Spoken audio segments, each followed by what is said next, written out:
حسبتم أن يستدرجنا بعضكم خارج المخيم ليخلو لبقيتكم.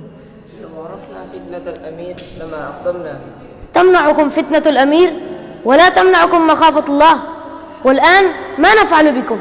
الأمير أولى بالمنة والعفو. أما تستحون؟ تقطعون الطرق وتروعون عباد الله، ألستم مسلمين؟ أما تعرفون أن هذه في شريعتنا حرابة، وما جزاء الحراب في حكم الشرع؟ أما قرأتم قول الله تعالى: إنما جزاء الذين يحاربون الله ورسوله ويسعون في الأرض فسادا أن يقتلوا أو يصلبوا أو تقطع أيديهم وأرجلهم من خلاف. هل قرأتم هذا في كتاب الله؟ ألا تكمل الآن آية يا سيدي؟ ماذا تعني؟ قد جعل الله في الآية خيارا في الحكم غير القدر بقدر الجنود، فبعد الذي تلو يقول الله تعالى: أو ينفوا من الأرض.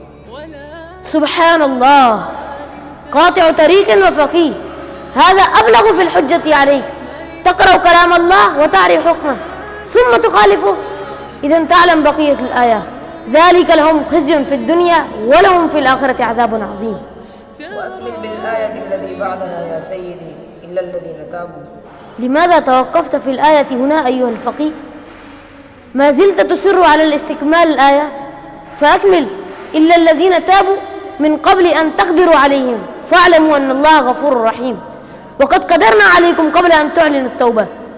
وأين العفو عند المقدرة يا سيدي؟